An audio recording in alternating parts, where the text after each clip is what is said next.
¿Cuál es el rol de la mujer en el arte? Musa, modelo, la hija de, la hermana de, la esposa de. La verdad detrás de un seudónimo. Creadora. Hola, bienvenidas amigas y amigos a esta primera de 3 cápsulas en las que estaré hablando del rol de la mujer en el arte, enfocado principalmente al Maule. Estos videos forman parte del programa Maule Elige Cultura en Casa, financiado por el Gobierno Regional del Maule. Bueno, yo no soy una experta en historia del arte, pero como artista y gestora cultural me surge la inquietud de cuál ha sido el rol de la mujer en la historia. Así que me puse a investigar y les voy a dar un poco de contexto antes de partir hablándoles de los roles que ha cumplido la mujer a lo largo del tiempo en la historia del arte.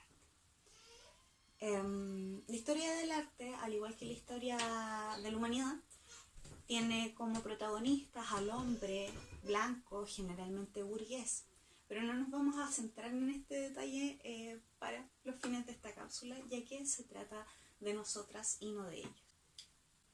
Ya que si bien la historia oficial es poco lo que menciona a la mujer, la participación de la mujer, no es que no exista, y quizás esta misma falta de información nos da paso para que podamos construir nosotras mismas la versión de la historia sin tanto prejuicio como se tiene. Entonces, generalmente la historia tiene 2 versiones: la que se cuenta y de la que se sabe, y la que no se cuenta y por qué no se sabe.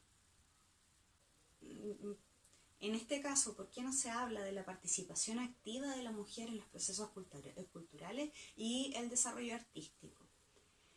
De hecho, la figura de la mujer aparece ya más fuertemente a partir del siglo XX. Y antes de eso, ¿qué había? Porque en realidad siempre han existido mujeres talentosas como en todas partes, no sé. Y antes de eso, ¿qué pasaba? Bueno, siempre han existido mujeres artistas. Lo que pasa es que en los contextos en los que vivían ellas, siendo obligadas a cumplir los roles que pertenecían exclusivamente a su género, que eran casarse, tener hijos, ser una señora de su hogar, no permitía que la mujer pudiera conocer y expandirse en otras áreas de la vida. No podían desarrollarse tampoco en las artes, ya que estas estaban destinadas exclusivamente para los hombres. A algunas mujeres, en todo caso, se les permitió, comillas, mostrar su arte, pero siempre a través de la figura masculina que se hacía cargo de ellas, es decir, su padre, su hermano, su esposo. Ellos eran los que firmaban esta obra de arte y los que al final recibían los créditos por la creación de la mujer. Bueno, partamos con un poco de historia ya más en bruto. El primer registro de firma de una mujer es del siglo X y es de la monja Ende. Ella era iluminadora de textos manuscritos. Esto quiere decir que hacía las ilustraciones para textos antiguos que generalmente tenían que ver con motivos religiosos. Ella de hecho ilustró el Apocalipsis. Se puede leer al final del Beato de Gerona los créditos a Ende, artista visual y sierva de Dios. En el siglo XII ya algunos talleres permitieron que viudas de artesanos trabajaran para ellos cubriendo el puesto de su marido fallecido. Si bien los productos de estos talleres no llevaban generalmente firma, en el caso de que se necesitara, quien firmaba era el maestro, no, porque a las mujeres no se les permitía. En los siglos siguientes la historia es más o menos la misma. Artistas sin nombre, obras perdidas, padres firmando las obras de sus hijas, maestros usurpando las creaciones de sus discípulas.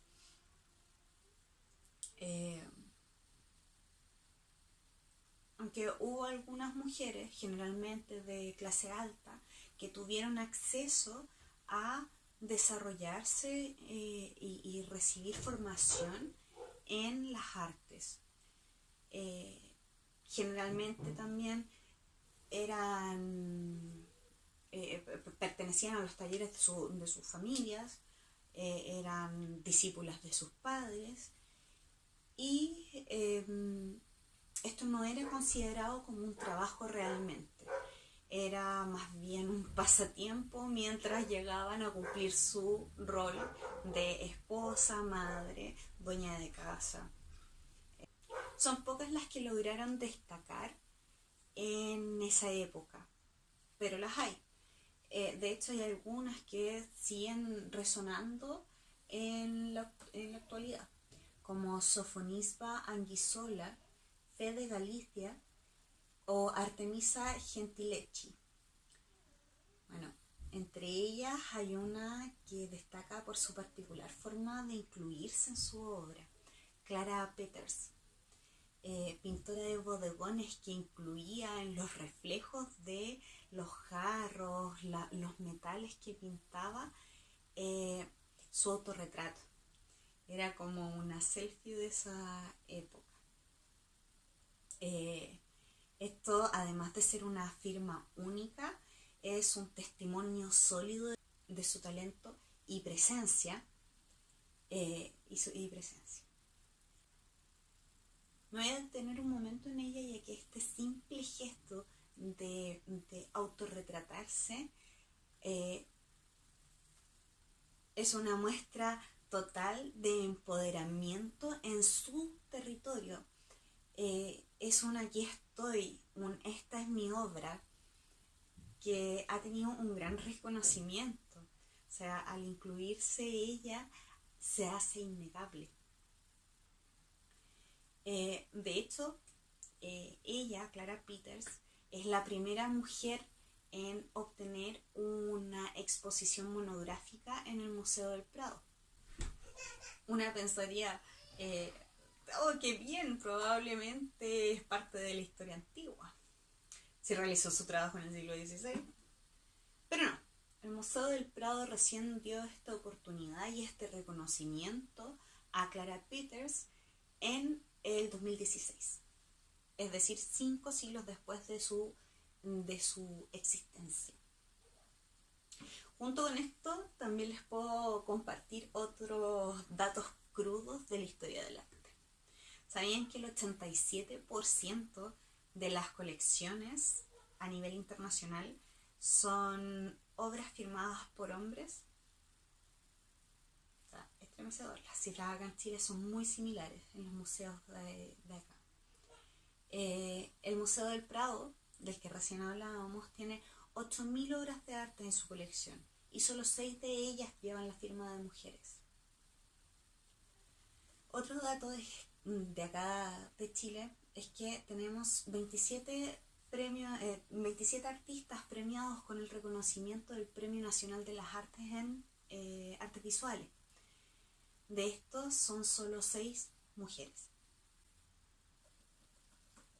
También incluso las obras más caras de mujeres llegan a ser 10 veces bajo el valor de lo que puede cobrar un artista hombre de similar categoría.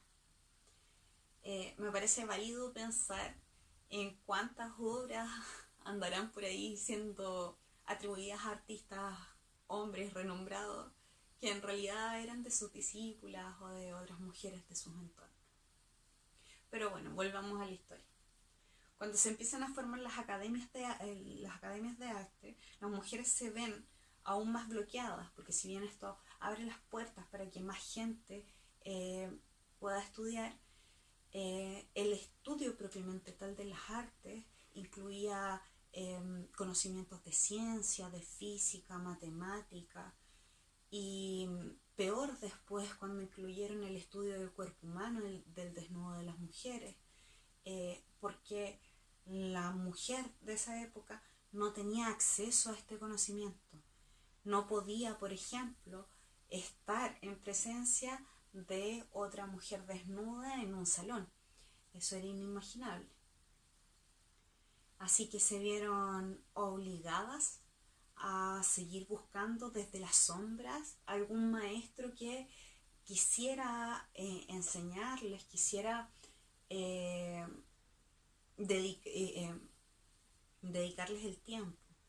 Aparte de esto, era poco el campo que podían abordar porque tenían que concentrarse en hacer bodegones, paisajes y retratos, que era lo que básicamente les estaba permitido. En el siglo XIX la mujer puede tomar un poco más de independencia y hacer carrera a través de esta disciplina artística. Ya al empezar el siglo XX y con el surgimiento de algunos movimientos artísticos como el surrealismo, la mujer por fin aparece mencionada como miembro activo de las sociedades y grupos de artistas.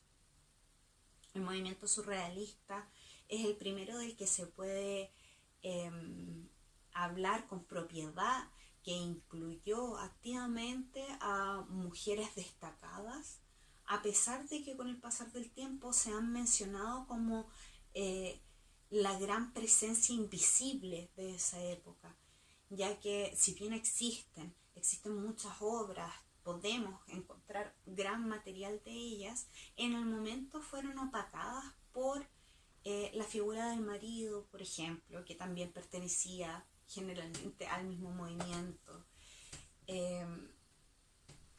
Pero a pesar de eso hay grandes exponentes mujeres del surrealismo. Entre ellas se puede destacar a Leonora Carrington, Frida Kahlo, Remedios Varó, a Dorotea Tani, entre muchas otras que se empoderaron del arte y de la escena artística, de la creación y de la época, ya que si bien los hombres de esta corriente vibraban en una frecuencia fuera de este mundo, profundizando en las realidades oníricas y otros temas de elevación del alma y universos alternos, las surrealistas, además de esto, ocuparon la historia para revelarse, mostrar su interior y su exterior. Hicieron uso de sus cuerpos como herramientas, se inspiraron en su dolor, profundizaron en sus propias almas y compartieron al mundo la creación femenina en su máximo potencial hasta el momento. Ellas están dejadas, algunas todavía opacadas por la fama de sus maridos, no se quedaron en las sombras y se desarrollaron profesionalmente, dando un tremendo mensaje al mundo, presencia. Entre las mujeres destacadas de este movimiento está Susana Wald. Nacida en Hungría, tuvo cercanía con las artes desde muy pequeña. Fue una privilegiada que pudo estudiar y dedicarse a las artes.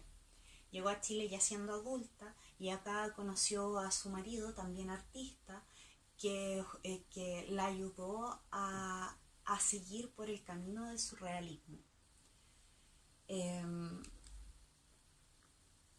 Ella es considerada la artista chilena de este movimiento.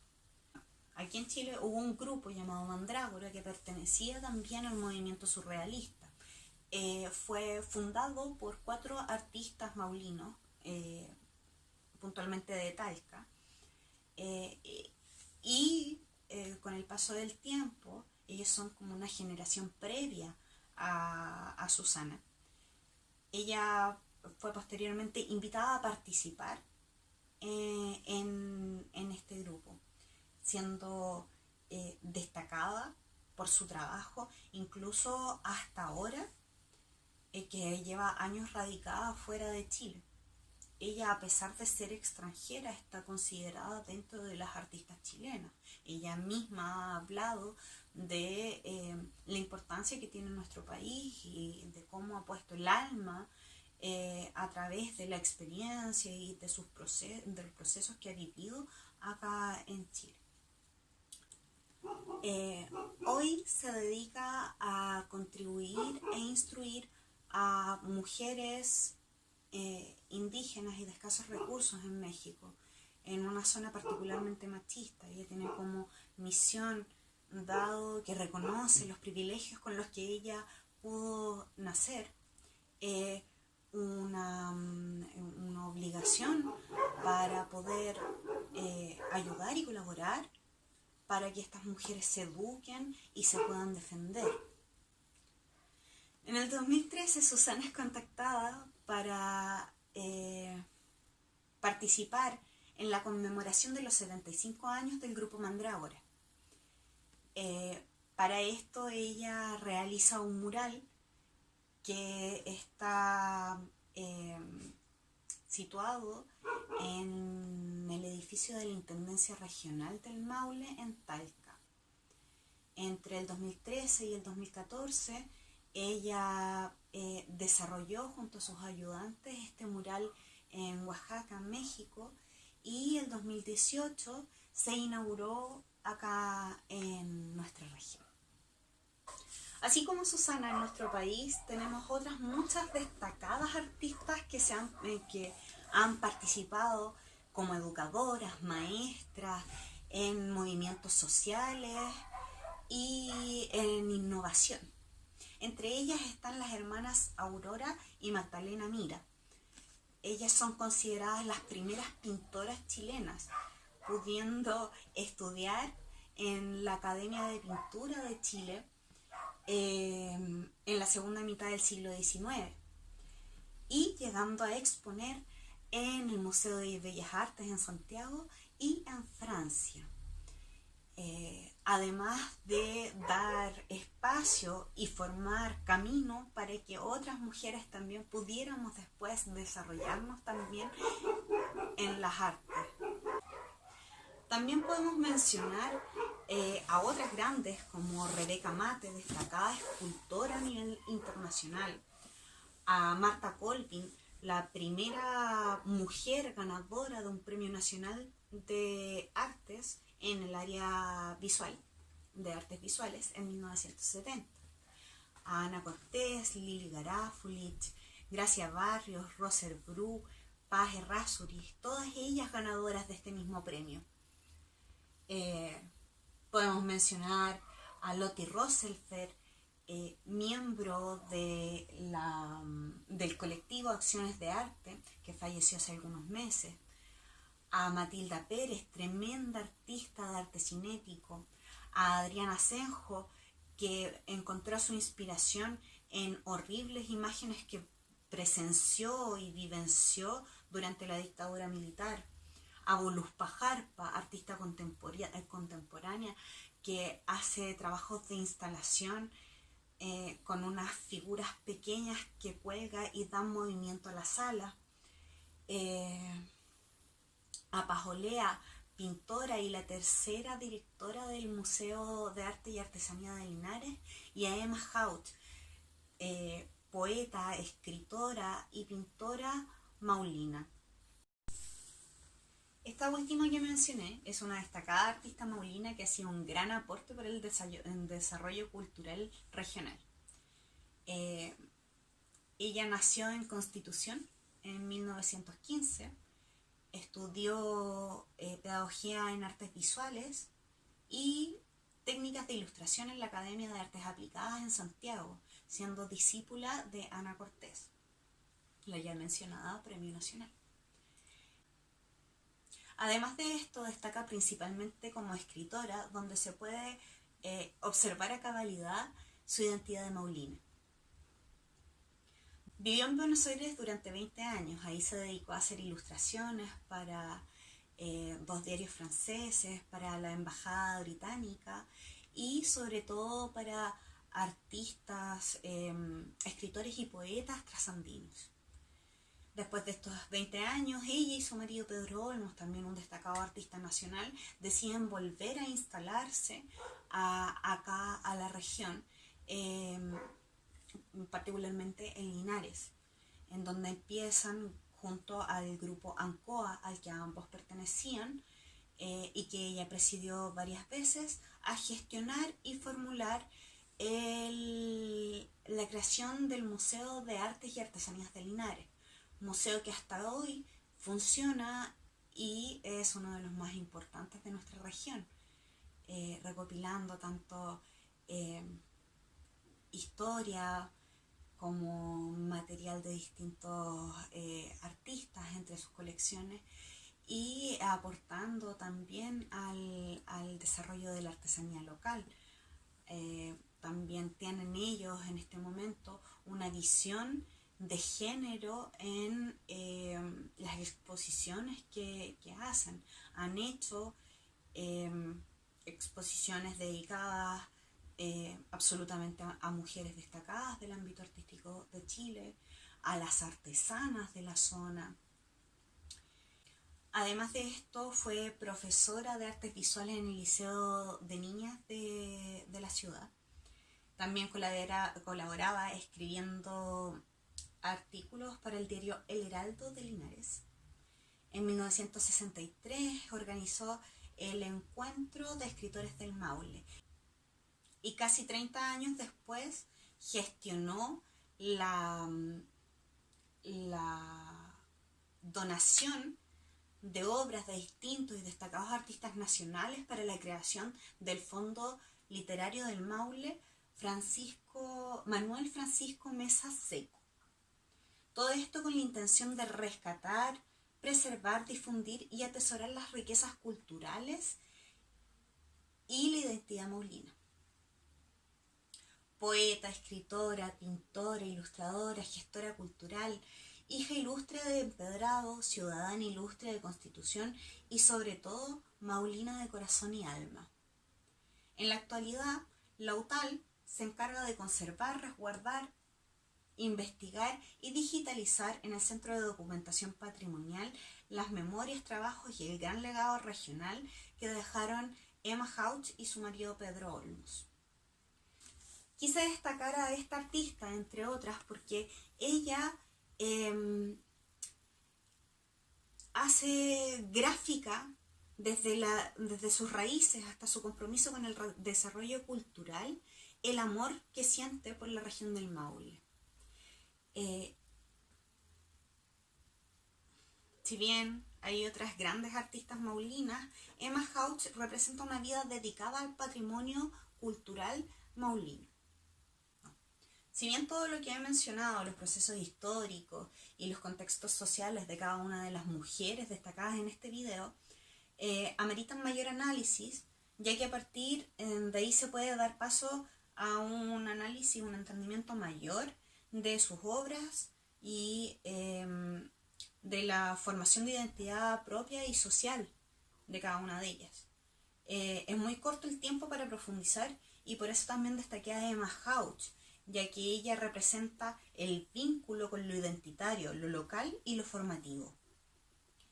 Y bueno, con esto estoy terminando la primera cápsula y los dejo invitados a la siguiente que transmitiré mañana, domingo 15, en la que estaré hablando de tradición e innovación desde la perspectiva y aporte de mujeres maulinas. Si les gustó, lo pueden compartir y recibo comentarios y aportes para que entre todas vayamos construyendo y esclareciendo nuestra historia. Nos vemos.